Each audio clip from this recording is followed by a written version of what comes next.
Good morning class. आज हम कुछ और ट्रेंड्स के बारे में मॉडर्न पीरियोडिक टेबल में पढ़ेंगे। पहले हम इन अ ग्रुप कुछ और न्यू ट्रेंड्स पढ़ेंगे, जैसे कि मेटालिक करेक्टर और मेटल के जो ऑक्साइड्स बनते हैं उसके फॉर्मेशन के बारे में पढ़ेंगे।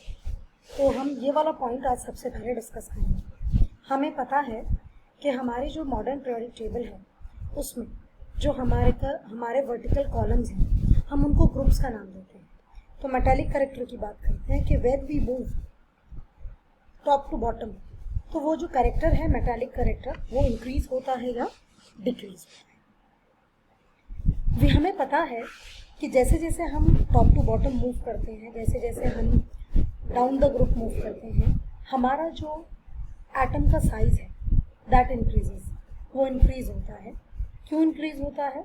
क्योंकि हर एक एलिमेंट के ऐड होते ही एक नई शेल का एडिशन भी होता है। शेल का एडिशन हो रहा है तो डिस्टेंस न्यूक्लियस और आउटर मोस्ट शेल के बीच का बढ़ता जाएगा, साइज बढ़ता जाएगा।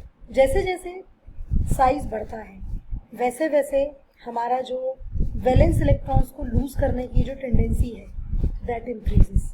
जो आउटर मोस्ट शेल में इलेक्ट्रॉन्स हैं उनको जो लूज करने की, उनको जो रिमूव करने की टेंडेंसी है दैट डिक्रीजेस। क्योंकि आउटर मोस्ट शेल जितनी क्लोज होगी न्यूक्लियस के, अट्रैक्शन उतना ही ज़्यादा होगा, और जितनी ज़्यादा दूर होगी अट्रैक्शन उतना ही कम होगा। तो जितना बड़ा साइज होगा एटम का, जितना बड़ा साइज होगा एटम का, वो एटम जो है उतना कम एनर्जी का यूज़ करेगा अपने आउटर मोस्ट इलेक्ट्रॉन्स को रिमूव करने के लिए। This is about the electropositive character. और जितनी जल्दी कोई भी एलिमेंट अपने इलेक्ट्रॉन्स लूज करता है उसमें मेटालिक करेक्टर उतना ही ज़्यादा होता है। तो it is very much clear from this discussion कि when we move down the group, when we move top to bottom in a group, the electropositive character increases, hence metallic character increases. And that is why अगर हम first group को देखें तो सबसे पहला element हमारा lithium है, then sodium, then potassium, then rubidium, then caesium and then francium. तो दिस इज द ऑर्डर। अगर हम इस ऑर्डर को देखें तो इससे ये पता लगता है कि जो हमारा पोटेशियम है उसमें मेटालिक करेक्टर ज़्यादा होगा इन कंपैरिजन टू सोडियम, क्योंकि पोटेशियम जो है वो आसानी से इलेक्ट्रॉन लूज करने में हेल्प करेगा, जबकि सोडियम का साइज छोटा है तो वो थोड़ा टाइम लेगा। This is the main point. I think this much be very much clear to all of you. Now the second point is the cation positive ion formation. Cation positive, cation हमें पता है the species which have positive charge, तो वो भी same case में same मतलब order follow करेगी। Same order का मतलब जैसे कि मेटालिक करेक्टर ने किया। अब मेटालिक करेक्टर क्यों इंक्रीज हुआ? जिससे कि हम आसानी से आउटर मोस्ट इलेक्ट्रॉन को निकाल सकते हैं। अब कोई भी एलिमेंट, अगर कोई भी एटम अगर हम उसमें से आसानी से इलेक्ट्रॉन को रिमूव कर सकते हैं तो वो कैटायन बनाएगा।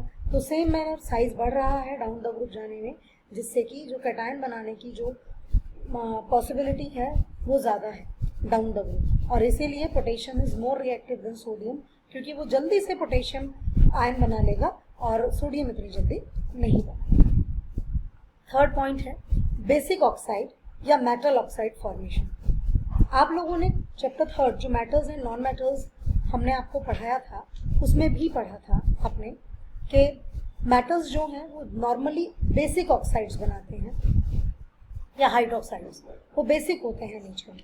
बेसिक मतलब they turn red litmus to blue. यहाँ पर भी मेटल्स की जो नेचर है डाउन द ग्रुप जाने पर बढ़ रही है, मेटालिक नेचर बढ़ रही है। तो जैसे जैसे हम डाउन द ग्रुप जाएंगे वैसे वैसे जो मेटल के ऑक्साइड्स या हाइड्रोक्साइड्स बनेंगे वो उतने ही ज़्यादा बेसिक नेचर में बनते जाएंगे। तो पोटेशियम ऑक्साइड जो है वो ज़्यादा स्ट्रॉन्गर बेस है in comparison to sodium oxide.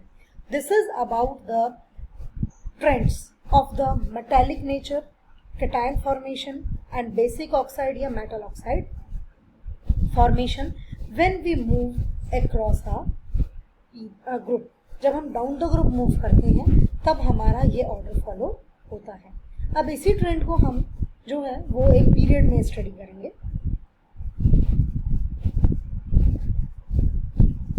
Now trends in modern predict table along a period, same हम ट्रेंड पढ़ेंगे about the metallic nature of the elements.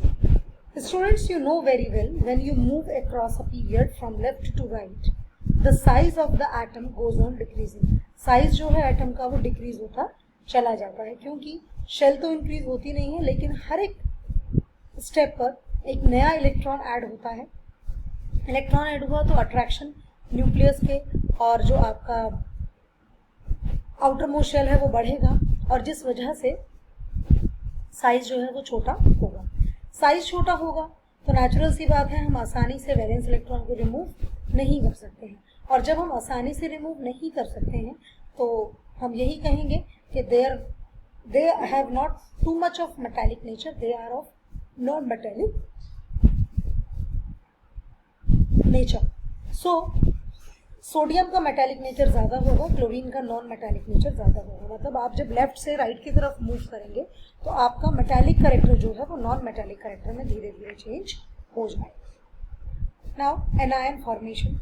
Anion formation का मतलब है कि नेगेटिव आयन फॉर्मेशन। हमें पता है नॉन मेटालिक करेक्टर बढ़ रहा है तो नेचुरल सी बात है नॉन मेटल्स की बेसिक टेंडेंसी होती है to accept electrons, to gain electrons. तो यहाँ पर भी वही होगा कि जो नॉन मेटल्स हैं आपके वो क्या करेंगे, इलेक्ट्रॉन्स ले लेंगे, और इलेक्ट्रॉन्स लेने की टेंडेंसी बढ़ेगी। तो इसलिए जब आप अक्रॉस अ पीरियड मूव करेंगे तो एनायन बनाने की जो टेंडेंसी है दैट गोज ऑन इंक्रीजिंग, वो इंक्रीज होगी in comparison to cation formation.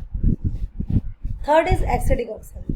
You have studied this point in your chapter 3 of this class also, metals and non-metals, when I have I dealt with the physical properties of metals and non-metals, and there is a point in chemical properties also कि when metals, oxides and hydroxides are formed and we test them कि whether they are basic or acidic, then we found कि the non-metals के जो oxides होते हैं they are acidic in nature, they turns blue litmus to red. So this is about the acidic oxide formation या non metallic oxide formation. तो ये trend से जो हमें पढ़ने थे हमारी पीरियोडिक टेबल के। So remember these points, bar bar in points का रिवीजन कीजिए, क्योंकि जो क्वेश्चंस आएंगे वो मैं आपको पहले भी बता चुकी हूँ, सीधे नहीं आएंगे। क्वेश्चंस जो है वो थोड़े से एप्लीकेशन बेस्ड रहेंगे। तो अब ये चैप्टर भी आपका कंप्लीट हो गया है, तो मैं अब इसके क्वेश्चंस की प्रैक्टिस आपको कराऊंगी। तो this is for today, thank you and have a good